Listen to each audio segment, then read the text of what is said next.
Well, September is Suicide Prevention Month, and did you know that suicide is one of the leading causes of death in the world? And despite the complexity of suicide, it can be prevented. And here to tell us more is Rob Roeder of the Life Crisis Center in Salisbury. And Rob, thank you so much for joining us this afternoon. You actually are the director of the hotline there. Yes, correct. Right. One of the things that, when you think of suicide, you think of suicidal people, but pretty much anybody susceptible to suicide? Absolutely. One of the first things people think of when they think of suicide is mental illness, depression, anxiety, things like that. But any one of us is susceptible to suicide. It would just take a trigger that would be strong enough for that person to feel suicidal, to feel like they don't have any other options. For some of us, that would be something large, but one of the examples I use to illustrate that is the first suicide call I had 4 years ago at the Life Crisis Center was a local elderly lady who, her dog had run away. She had no history of mental illness. She didn't have any family left. Her family was that dog. She didn't know who to ask for help. She didn't know where to turn, and she was suicidal for that reason, and she called in seeking help because she was suicidal, not to help find her dog. We helped her get some resources. We helped her find her dog, and she still calls us pretty much every day 4 years later. It has to be comforting to know that you were able to help her out. It's very rewarding. Yeah. Now, when we talk about suicide, we often talk about teenagers. Why are they more at risk than the rest of us? Teens, in general, they aren't as savvy. They aren't as world-wise.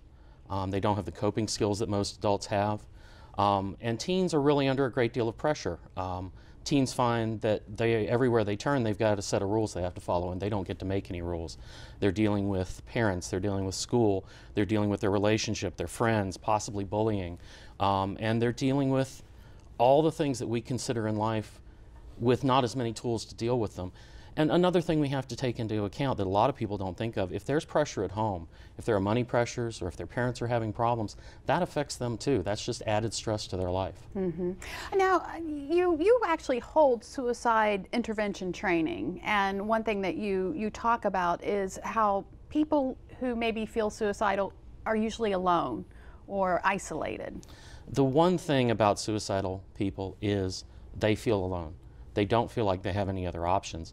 The vast majority of people who would consider themselves suicidal do not want to die. They have reasons to live, and a lot of times they can see those reasons, but they don't see any option. They feel absolutely alone. That can be any type of lonesomeness or feeling of disconnectedness. Suicide rates are highest in Oklahoma, South Dakota, Alaska, states where people don't live closely. But that kind of isolation can also come through personal feelings or through social problems. The way I like to describe, and I use this in our suicide intervention training, the way I like to describe someone who's suicidal, it's like they're standing this close to a full-size billboard. And on that billboard in great big black letters is everything that's wrong in their life. And when they look up and they look to the left and they look to the right, all they can see is that billboard. And until they feel like somebody understands them and speaks with them and they feel connected to someone, they can't turn away from that. We have to be willing to put our own discomfort aside about suicide and talk to them about it, talk to them directly. Absolutely. Now, what are some of the signs? I mean, there has to be something that we can look out for if we think somebody might be suicidal. Definitely a change in mood, a sad state, a state of sadness.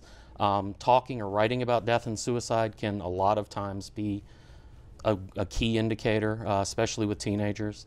Withdrawing from family and friends, giving away items that are cherished, a favorite jacket or book or things like that sometimes can indicate someone is considering suicide.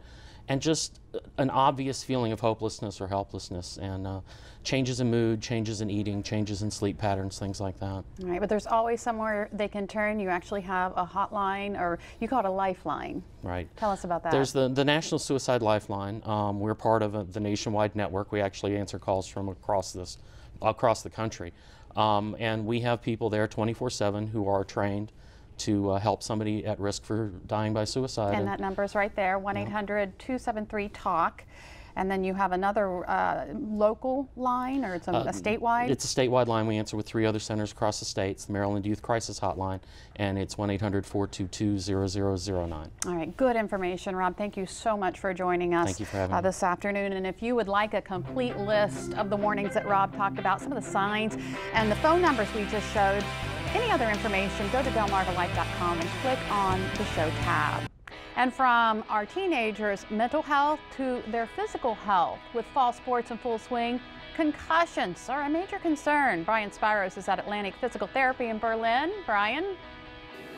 Well, Lisa, this machine here is called the Biodex, and it's actually proving to be a vital tool for people either before and after they suffer a concussion. How it works and some of its other uses when we come back. Stay with us. You're watching Delmarva Life.